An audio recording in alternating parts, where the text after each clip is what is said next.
Magluluto tayo ng ginisang sardinas. Ayan, konting mantika. Gigisahan natin ng bawang. Ito yung ulam namin, guys. Yung sardinas natin ay sasahugan natin ng dahon ampalaya. So, sarap to, guys. Yung ating ulam ngayon. Yan. Tapos ilalagay na natin yung ating sibuyas.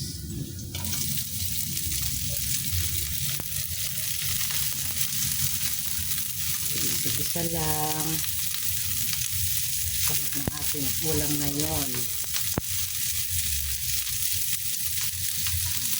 Kapag luto na rin ba kayo ng sardinas na sasahugan lang ng dahon ng ampalaya? Yan ang iba, yun lang, dahon ampalaya lang yung ating isasahog sa ating tinapa kung tatawagin sa probinsya, Bisaya, tinapa.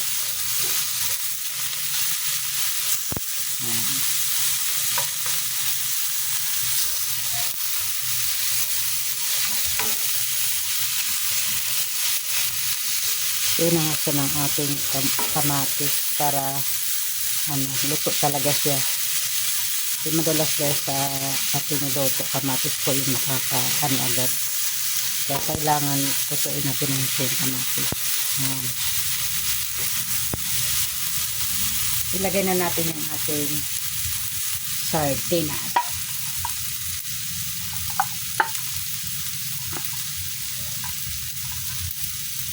Ayan.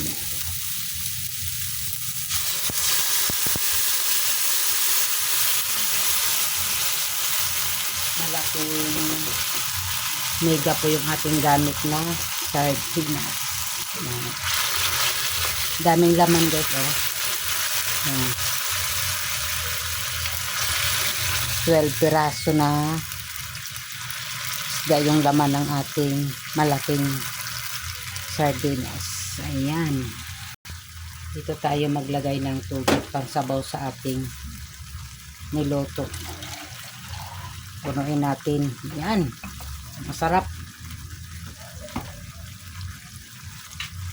Mainit ito guys. Kay galing sa thermos yung ating pinangsabaw.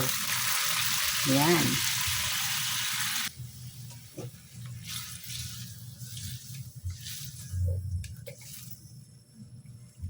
Tapos mag-add tayo ng Himalayan salt.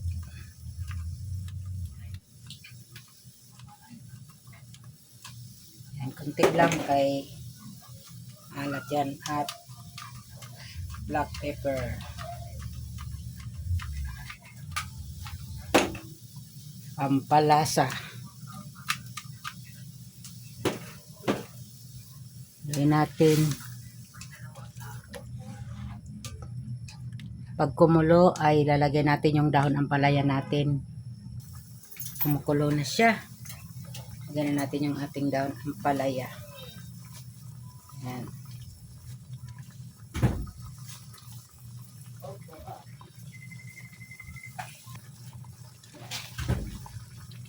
Ayan. Ito lang yung isasahog natin guys sa ating sardinas.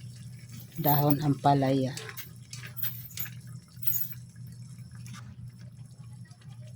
Sarap. Tingnan natin. Okay na siya. Ating kulo lang.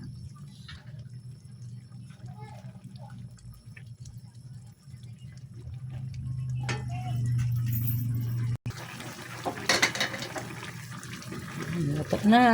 Okay na siya. Tikman natin. Mag-add tayo ng konting asin. Kaya konti lang yung nilagay natin Himalayan. Dahil natakot ang lola nyo baka umalat. So yun. Okay na siya. Sarap.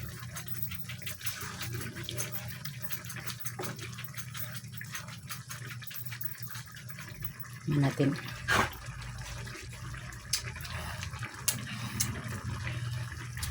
Sarap. Okay na. Kain na po tayo. Thank you for watching mga langga.